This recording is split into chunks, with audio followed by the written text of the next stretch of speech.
feel like I need more light in here, but I'm trying to set like the girly sleepover vibe. You know what, we're really just gonna go for it. So I asked you guys to give me some questions and y'all have some great questions. I literally had to sit here and think about a lot of my answers for these because they were some really, really great questions, like questions that I would even ask myself. So please note that I am trying to answer these the best possible way that I can, but I am not a professional. I'm not a therapist. I'm not, I don't know, any other professional that would give you life advice. I'm just a girl who is trying my best to help y'all. So I have all of y'all's questions on my phone and we're just gonna go down the list. Y'all also did ask me some questions about my personal life, which I'm gonna leave for later on in the video because this video is really about you guys and what y'all wanted to know for y'all's lives and just how I could help y'all in any way. So we will leave those for later, but let's go ahead and start with the first question. I love doing these videos so much. Question 1, how to stop being friends with someone toxic without making a big deal about it. So this one is a little complicated to answer because anytime you're trying to not be friends with someone anymore, it's going to cause a big deal, especially if you are really close with this person. If you just met somebody and you're like, I don't think we should be friends anymore. Or y'all were friends for like a few months or a year and you're kind of like, I just don't think we should be friends anymore. Usually it's not a big deal because y'all haven't like known each other for very long. But if you've been friends with this person for a really, really long time, it's gonna be a big deal no matter how you go about it, and you really just have to prepare yourself for that. Now, the best way I can answer this question is obviously communicate with this person, because if you just ghost them, it might make things way worse. So obviously communicate with them and express to them why you do not want to be friends with them anymore, why you think they're a toxic person, because there's nothing worse than someone just coming to you and being like, I don't want to be friends with you anymore, and not giving you an explanation. What if there's a slight possibility that this person actually feels the need to better themselves because of what you think about them or what you have to say about them? If you sit down with this person or call them or text them, whatever it may be, and express to them, hey, I think you're toxic and here's why. If they take that in a really, really bad way and they kind of just go off on you and they think you're wrong, then so be it. There's really nothing you can do at that point. But if they actually take this information and they're like, hey, I kind of agree with you. I feel like I could be a better person, or I feel like I could be there for you a little bit more, then that's obviously the best situation, but that doesn't always happen. So really my final answer here is that it's always gonna be a big deal, but always express how you're feeling and why you don't want to be friends with them anymore. I think that is the utmost respect that you could give somebody, even if they are a toxic person. You always want to kill people with kindness in every situation. Hopefully that was an okay answer. Communication, okay? Y'all had a lot of questions about friends, and I love that because I am someone who had some friend problems growing up, so I feel like I have a good source to go to, hopefully. Next question. How to talk to a friend about a serious problem, but they're horrible with communication and just lash out, but also you really don't want to lose them. Okay, again, communication is a big thing. Whether you are friends, whether this is a relationship with a boyfriend or a girlfriend, which I know that this isn't that situation, but communication is always a big deal. And if you are dealing with somebody who is not great with communication, I know it can be really hard and very frustrating. However, if this person is continuously hurting you by not communicating with you, or they are bringing you down in any sort of way, if they are bringing your energy down, if they are just bringing you down in literally any way, I don't see why you wouldn't want to lose them. And I know that's really harsh to say, especially if you've been friends with this person for a long time, but I have been in a situation where I was friends with somebody for many years, and it just came down to a certain situation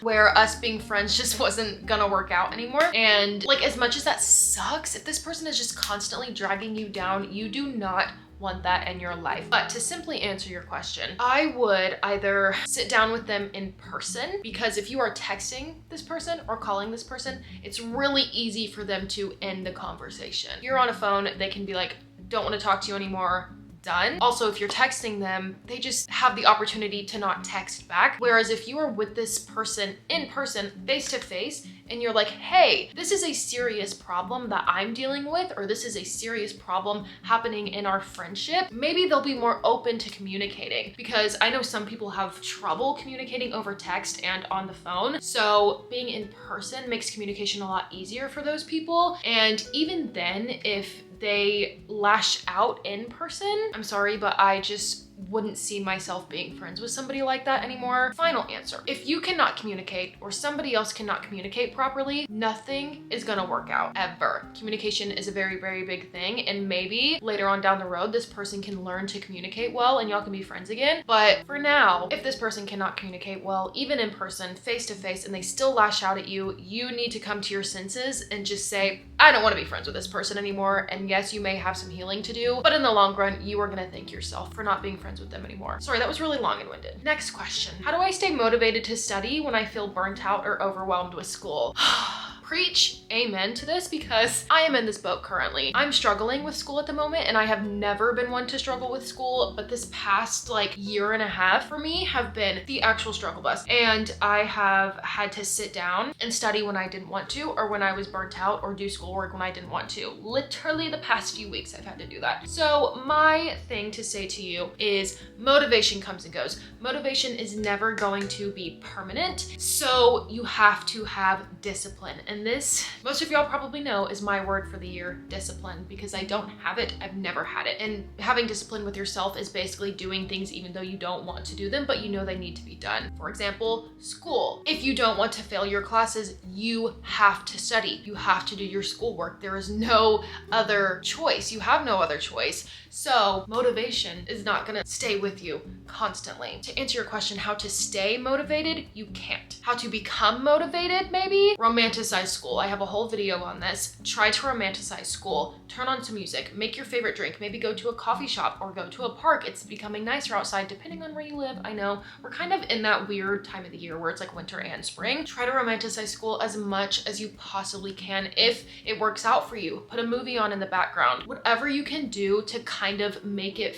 feel more than you're just doing school, do that, because if anyone knows the struggle, it's me. I have been struggling with school, and again, you have to have discipline because you know that it needs to get done. But if you do want to have some motivation, just know it's not going to stick around all the time, and you're going to have to romanticize school and find a way to push through it even if you don't want to. I love this next question. How can I tell if someone truly loves and respects me or if they're just used to having me around? This digs deep for me because I have been in a relationship where I truly believe that they did not love or respect me, and they just wanted to have me around because they were a lonely human being for right reasons, okay? They deserved to be a lonely person. First of all, if somebody truly loves you and respects you, you will know. I want to end my answer there, but I will go into more detail. Think about this. Flip it around. Put yourself in this person's shoes, okay? Kind of. When you love somebody and you respect somebody, how do you treat them? Answer that in your head. If this person is not showing in certain ways that they love you or they respect you, then they just certainly don't. And that is the brutal and honest truth. For me, for example, when I love somebody and I respect somebody, I am always looking out for them. I am giving them love in their specific love language. That's another thing. I'm showing them love in their love language. If their love language is quality time, then I spend as much time with them as I possibly can. When I love and respect somebody, I do whatever I can to be there for them and help them in any situation. Answering their phone calls, going out with them when they want me to, being a shoulder to cry on when they need me. So if you are not feeling the love from this certain person or the respect, then they definitely are just used to having you around. And that really sucks, and you no longer should be in this relationship or this friendship, whatever it is. So my short answer, if you don't feel the love and respect, then it's just not there. And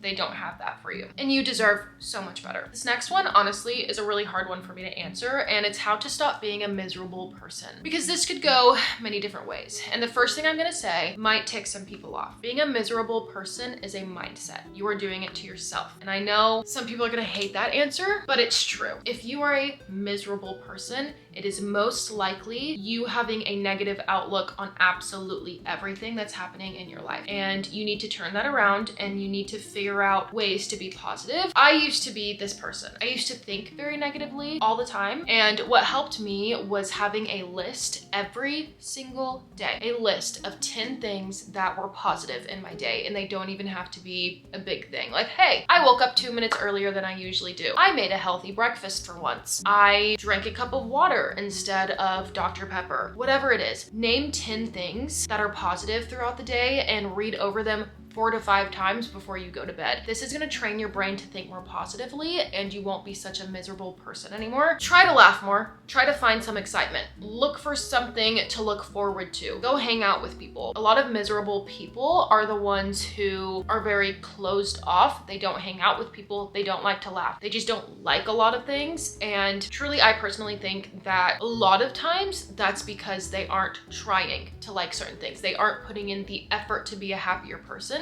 And I know that might be harsh, and maybe that's not your certain situation. If you're a miserable person, get out of that mindset by finding positivity in everyday life. It doesn't have to be anything big. It can be something so tiny, but find the positive. Find something to look forward to. Just try to do anything that you possibly can to be positive and to find happiness and excitement. That is such a cliche answer.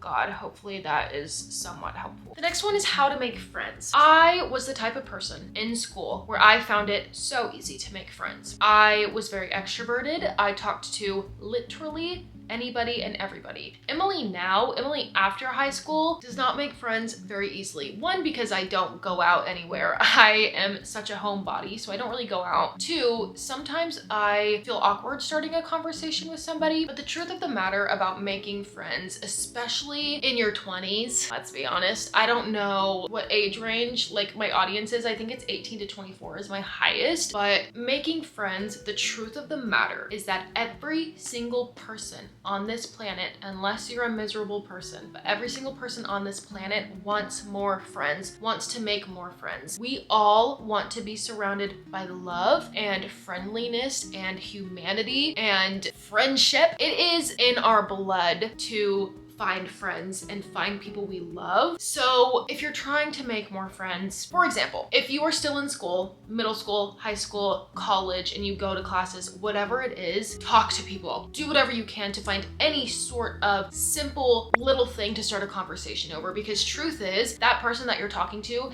is 99% of the time going to be excited that you were talking to them and excited that you want to be their friend. I think we all just need to stop overthinking making friends, because it's really simple. You can easily just compliment somebody. Oh my gosh, I love your hairstyle today. Or, oh my gosh, your outfit is adorable. And then that person is gonna already respect you so much because you complimented them. And then you can start a conversation about something else. And then you're friends. Boom. You just have to be open to communicating. Communication is the #1 thing to life. Communication is the life hack to all life things. Just communicate, talk to people about literally anything. And if by slight chance the person that you're talking to does not want to be your friend, toodaloo, goodbye, don't waste your time, and move on and go try to find another friend, because there are so many people out there that will love you and have so much respect for you as their friend. So never stop trying to make friends, because I promise you, we all want friends. This next one is, how do I deal with bullying? From personal experience. I'm gonna answer this from personal experience because I was bullied my freshman year of high school and a little bit of middle school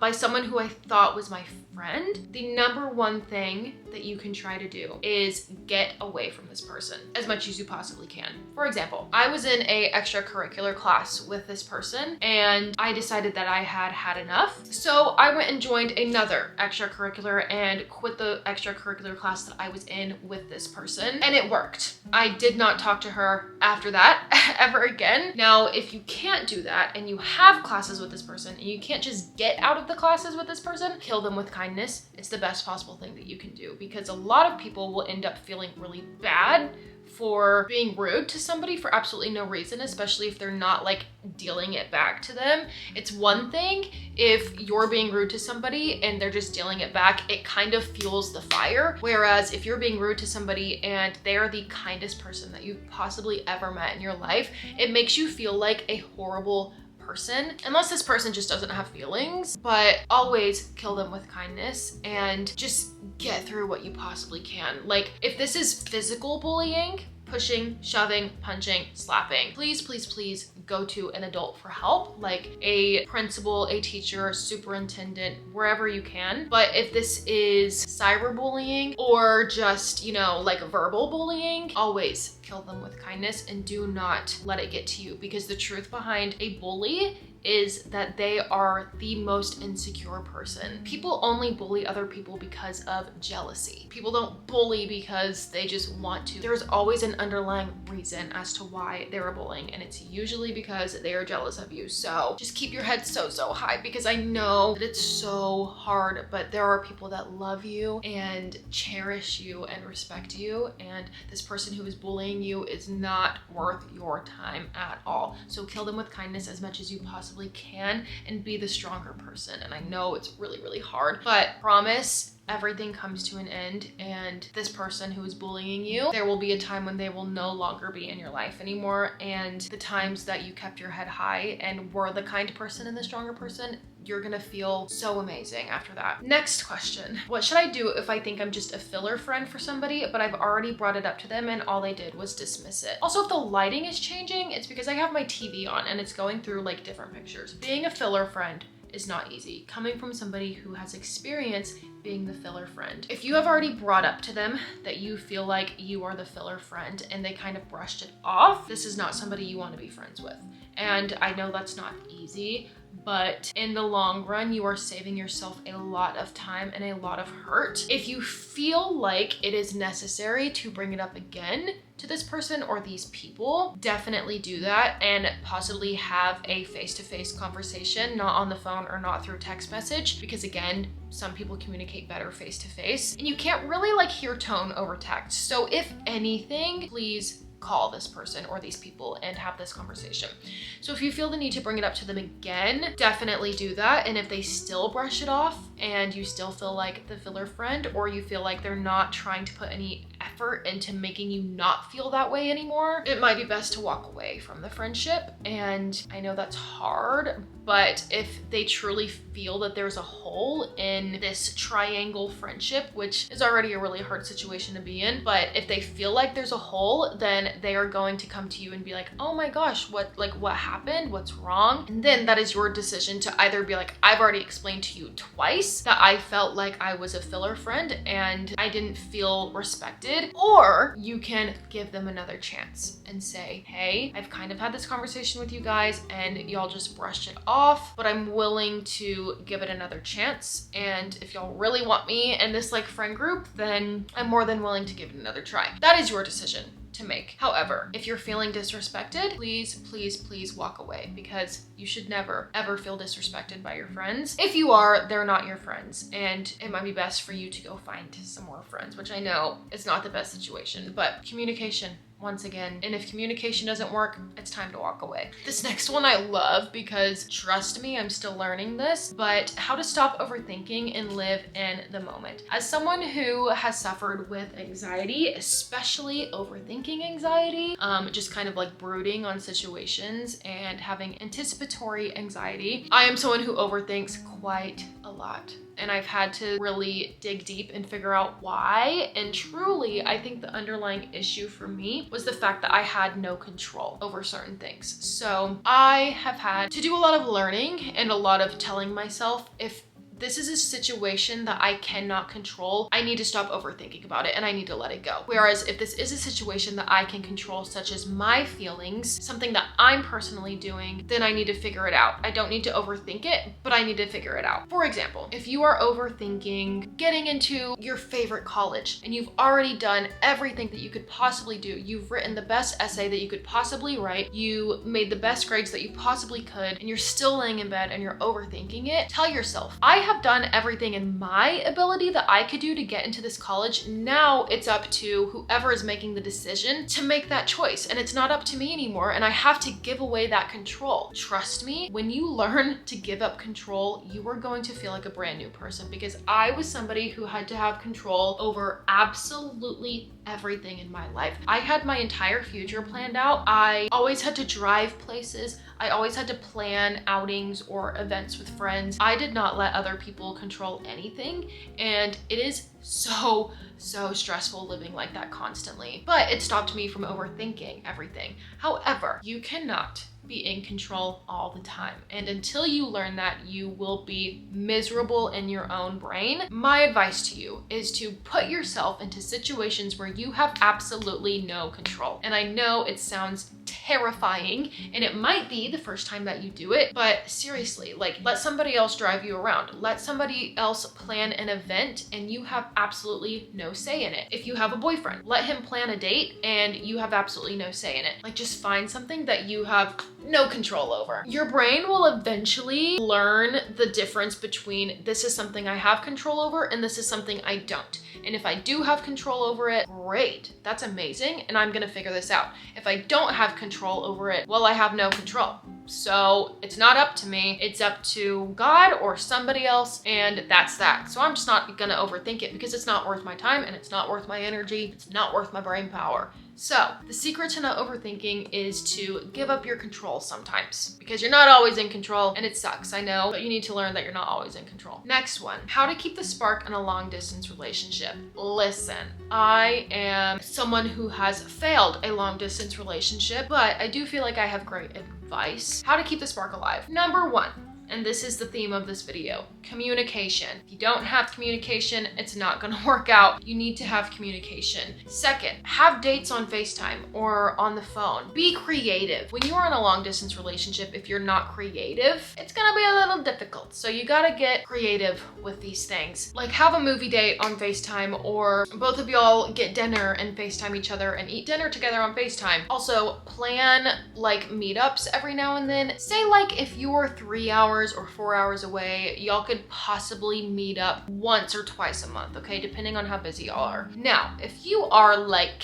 states away or even another country away, try to plan something to look forward to. If you are only seeing each other once a year or twice a year, definitely get those trips planned immediately so you have something to look forward to. Because if y'all don't have anything to look forward to as a couple being long distance, it gets kind of difficult because you're kind of just living in like a straight line. You know, there's no excitement and there's no downfall of the excitement. It's just like, you know what I mean? Find things that are exciting, plan ahead, plan a lot ahead. And again, communication. Just communicate with your partner. Moving on. How to actually love yourself and not just fake it. The secret to loving yourself is finding out who you are. You can't love somebody if you don't know who they are. Same goes for yourself. You cannot love yourself if you don't know who you are as a person. For me, I once went through an abusive relationship, and after ending that relationship, I had no idea who I was anymore. Therefore, I didn't love myself. I couldn't love myself because if this person didn't see that I was worthy, how could I see that for myself? You know what I mean? So try new hobbies, figure out what hobbies you love to do. Literally try anything that you possibly can. Try and watch a bunch of different movies. Figure out what type of movies you love to watch. Try a new makeup look or a new hairstyle. Just figure out who you are as a person. Maybe start journaling a little bit and asking yourself questions about what kind of person you would like to be or what kind of person you can strive to be. Also, it's really important to surround yourself with people who love you and people who make you feel important, because in a time where you can't even love yourself, you need as much love from other people as you can possibly get. Because for me, it kind of took being around certain people to find out who I was again. You know what I mean? Like, sometimes there are people in your life who bring out the best in you, and sometimes when you've lost yourself, it's best to be around those people who really know who you are. So just surround yourself with as much love as you possibly can. Also, I think learning to love yourself is learning to love your environment, which I know can be hard, especially when you're like me and you literally want to move states away, just because, I don't know, like where I live now is just not where I want to be for the rest of my life. So yes, it can be hard to find love for where you are in the current moment, but you have to have some sort of hope for the future, because if you don't, I mean, like, what do you really have? You know what I mean? So learn to love where you are in the moment, and with that will come self-respect and self-love, because you will realize, hey, even though I don't currently love myself. I don't know a lot about myself, but where I'm at, I feel safe. Maybe this isn't where I want to be permanently, but I have people who love me. I have amazing people surrounding me. There's a restaurant I love down the road that I like to go to. Just find the little things in life to love. And with that will come loving yourself and finding out who you really are. We're gonna take a little break from all the really intense questions, and we're gonna get into a little bit of personal questions that you guys had for me. A lot of y'all are very interested in me having kids and me getting married and me moving. So let me answer all your questions, starting with this one. Do you have plans for after college, like a full-time job, etc.? Please give us all the tea on your future plans. Are you planning to live with your boyfriend soon or roommates? Okay, college. Let's talk about it. After graduating high school, I did not want to go to college. I initially wanted to be a teacher, and then I got a job where I was around kids all the time, and I decided against being a teacher. So I went to esthetician school. Esthetician school took me about 11 and a half months to get through, and by the end of that, I decided I also didn't want to do that anymore. I have so much love and respect for skincare and waxing, as y'all know, but that was just not a field I saw myself in anymore. And in the long run, social media and content creation has been something that I've wanted to do since literally the age of like 9 or 10. So after esthetician school, I dug into content creation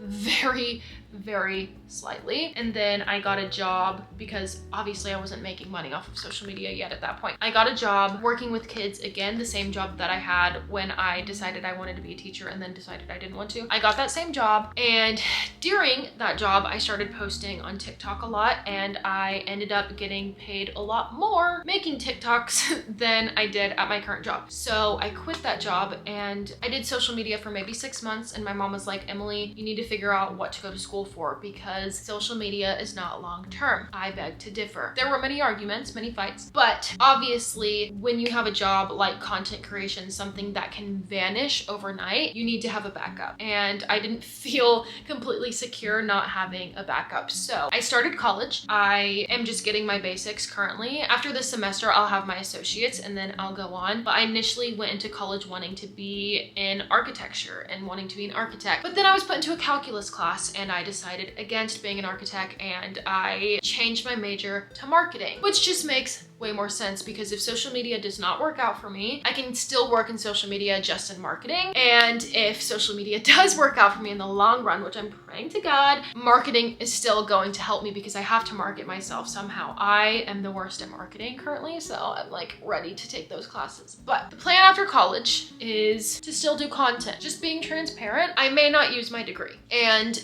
that was the plan. That has always been the plan, that I may never use my degree, but I want to have a plan B again because social media can disappear overnight. Anyways, so that answers the first question of that. What I plan to do after college, same thing I'm doing now, really. Right now, social media is my full-time job. I am a content creator full-time. I don't have another job outside of this. So to be quite frank, I would not want to quit what I'm loving and what is working for me right now to go work in an office. You know what I mean? Next question, give us all the tea on your future plans. Are you planning to live with your boyfriend soon or roommates? Like I said earlier, I was somebody who planned out my future so clearly until one day it just all crashes down right in your face. And I had to learn the hard way that planning out your entire future is not the smartest thing to do. So as of right now, I have no plans to move in with my boyfriend. Right now, plans are, when I can afford it in this economy, is to move out on my own into my own place. My boyfriend and I have only been together for 6 months, so really hasn't been like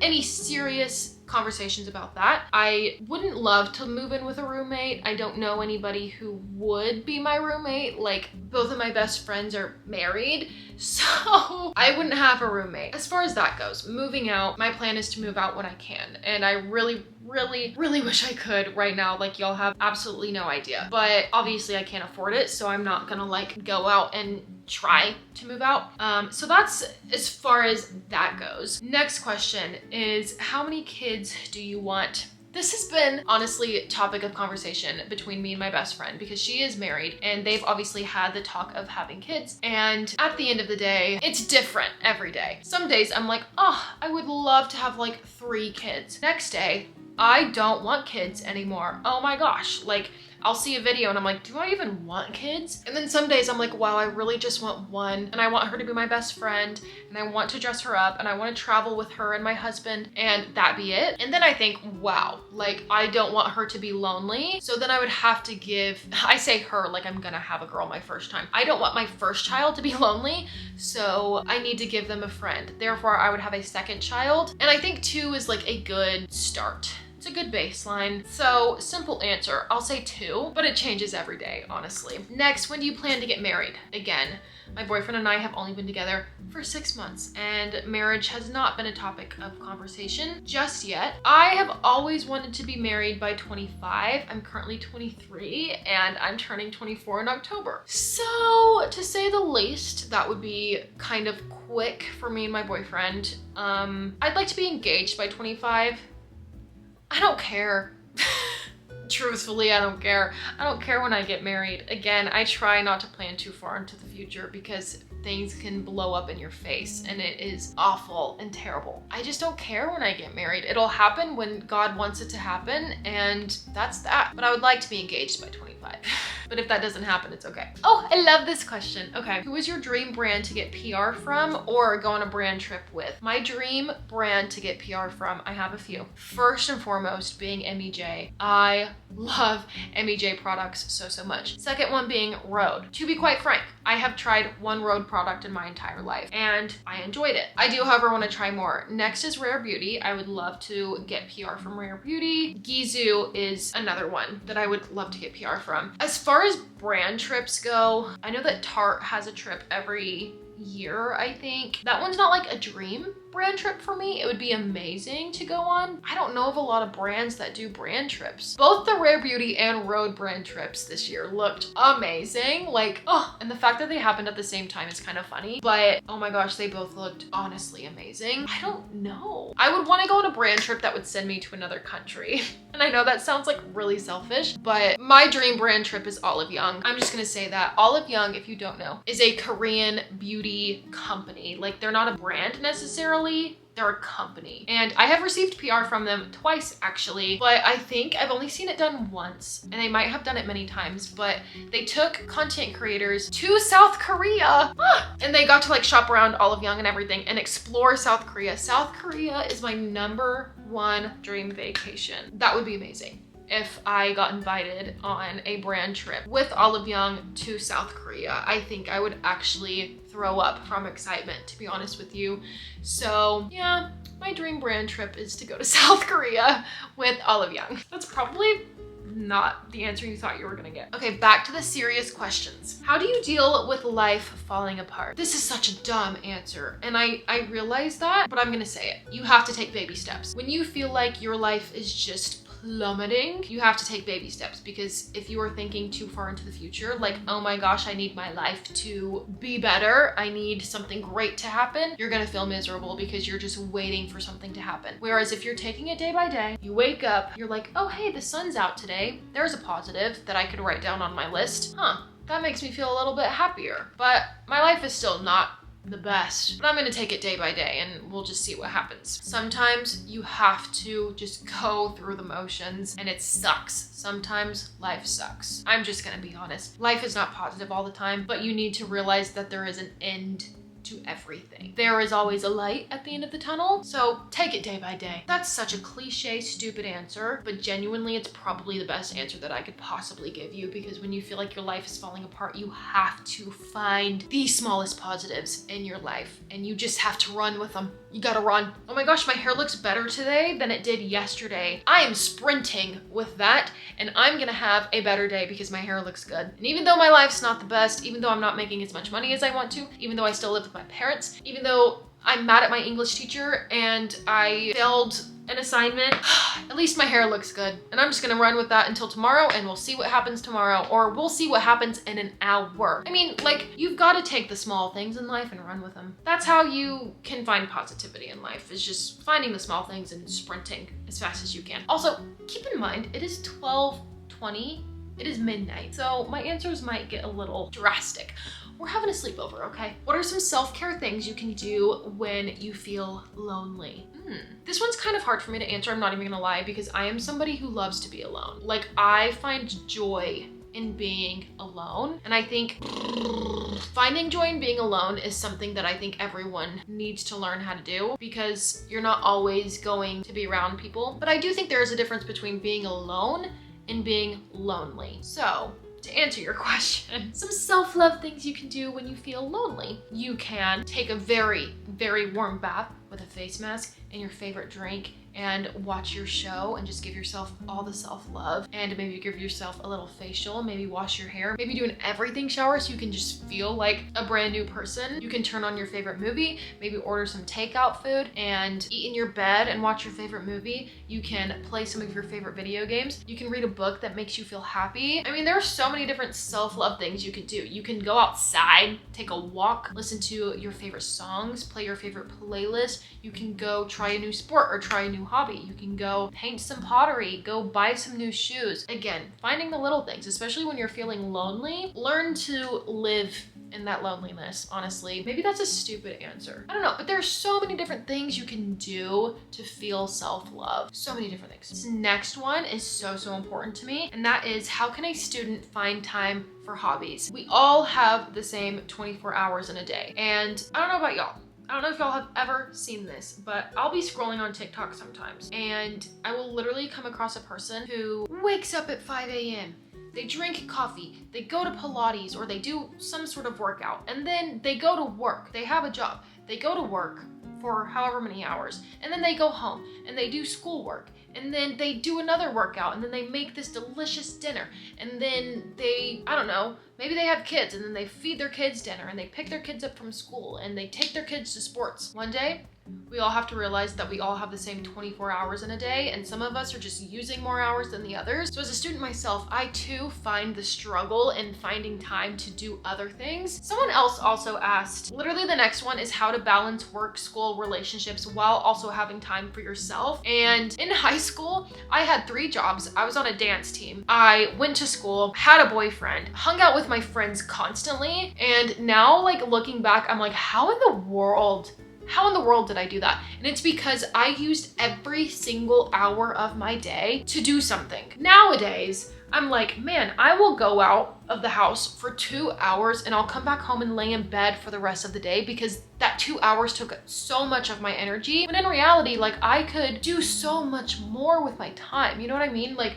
I can go to school, say, like, I don't know where you are in life. I don't know if you're in college or high school or middle school, but if you do go to school for 8 hours out of the day, you still have time after school. If you probably get off of school at 4 o'clock, you still have so much time. Think about on the weekends. When it's the weekend and 4 o'clock hits, you're probably like, oh wow, like, my day is not over yet. You have to have that same mentality during the week when you're still, like, doing school and you have a job and you're trying to balance relationships and everything. You just have to make time. And the truth is, you make time for the things that you care about. So if you have a hobby that you really, really love to do, you will find the time to do it. And sometimes that may not be the case. Sometimes you go to school and then you go to work and you're exhausted, and that is totally okay. That's totally normal. You don't want to burn yourself out, but you have to be honest with yourself and tell yourself, there is a time in my life when I can do my favorite hobby, or I can go hang out with my friends, and sometimes I just choose not to do it because I'm not feeling up to it, or I don't have enough energy.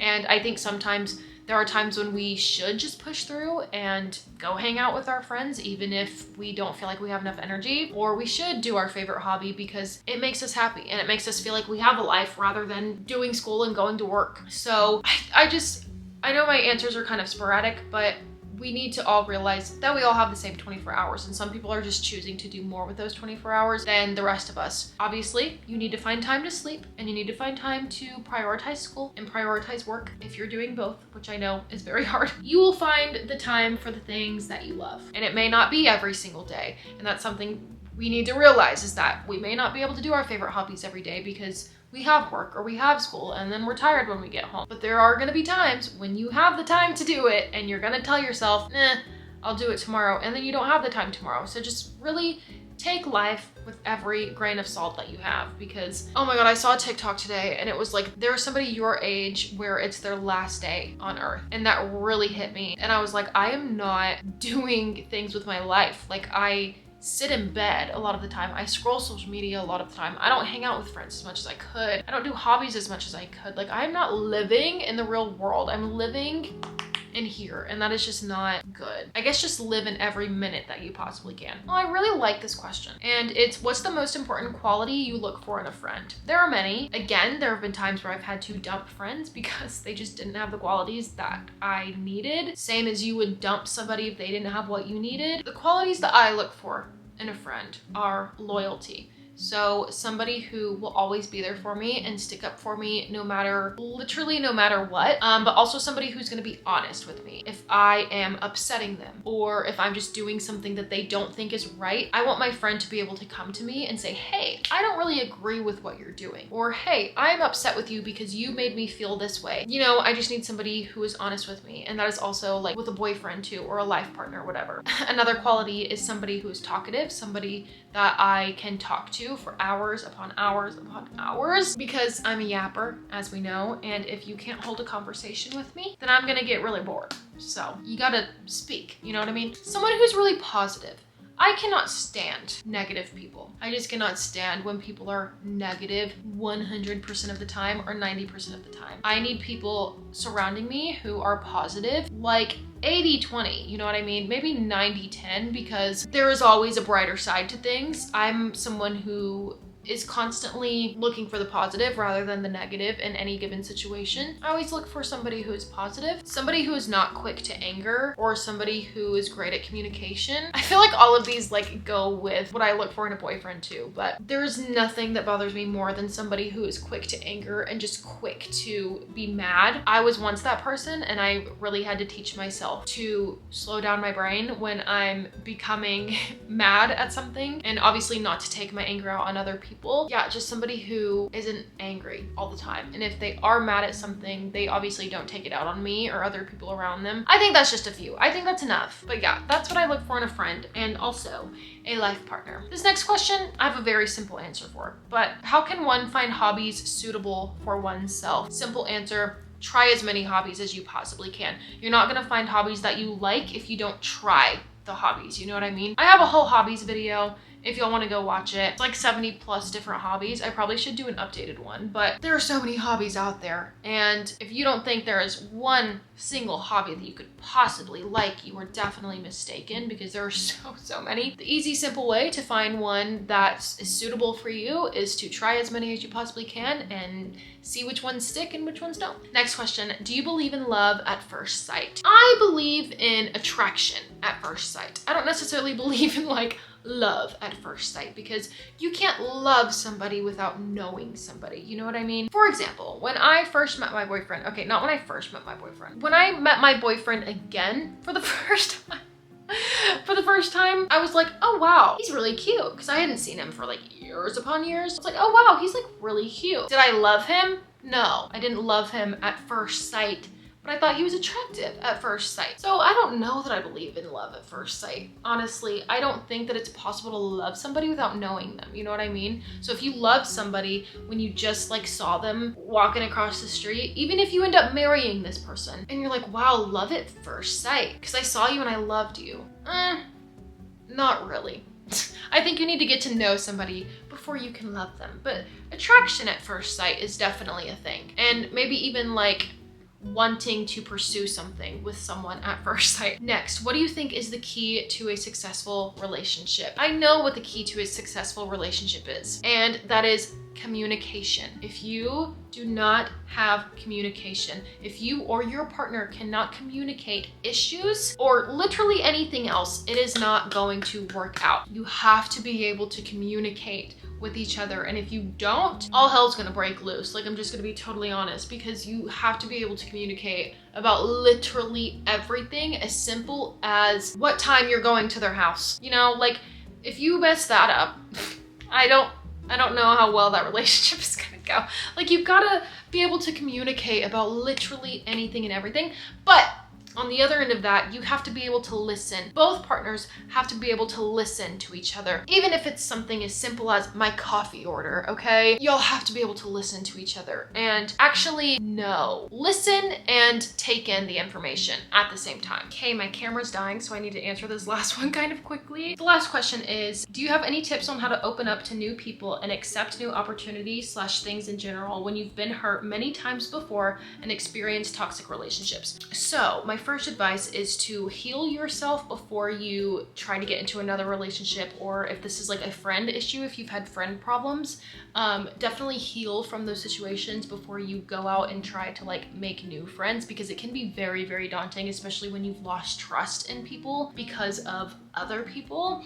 So once you've healed from being in a toxic relationship, for example, or an abusive relationship, it's okay to go into another relationship with your walls up. Do not be afraid to go into a relationship with your walls up, because you obviously want to be able to trust somebody again before you really like dive into another relationship. But you also need to realize that this new relationship that you're trying, or this new friendship that you're trying, they are not the person that hurt you. And you have to give every person the same opportunity, if that makes sense. Like the same opportunity to get to know you and to be your friend, or to be your boyfriend or girlfriend or whatever it is, because it's just not fair. It's not fair to the other person to go into something with them and then you're like, oh, well, I immediately don't trust you because of my last relationship. Like that just doesn't make sense. I've been that person on the other end where somebody didn't trust me because of their last relationship, and it's truly like annoying because I didn't do that to you, you know what I mean? So, but I've also been the person on the other end where I have my walls up the first like few months of the relationship, and I'm just really trying to get to know this person because I've been hurt in the past. But you have to give every person the same opportunity, because it's just not fair if you don't, you know what I mean? But to really answer your question, how to open up to new people, just go in with that mindset of knowing that they are not the person who hurt you. But to really answer your question on how to go into these new friendships or relationships and actually open up, first thing is to start with knowing that they are not the person who hurt you. Second thing is to just go in with a really great outlook on things. And again, you can go in with your walls up, but go in with a great outlook. Like, oh, maybe this could work out for the better. You know, maybe this will work out. Just be optimistic. But that is all the questions that I have. My camera is dying, which is really sad because I wish I could go into more detail on this question, but I'm gonna end it here. I love doing videos like this because I just get to talk with y'all and yap with y'all. And if any of y'all need any further advice on y'all's questions, please let me know in the comments, because I am more than willing to go into more detail and just help y'all as much as possible. But I am gonna leave this one here, and I really did enjoy this time with y'all. I would really love if you could consider liking and subscribing. We just hit 60,000 subscribers today, and my goal for the year is 100K, but my goal for the first quarter of this year is 70K. So I mean, we're close and nothing's impossible. But as always, I'm gonna love ya and leave ya, and I'll see you next time. Bye.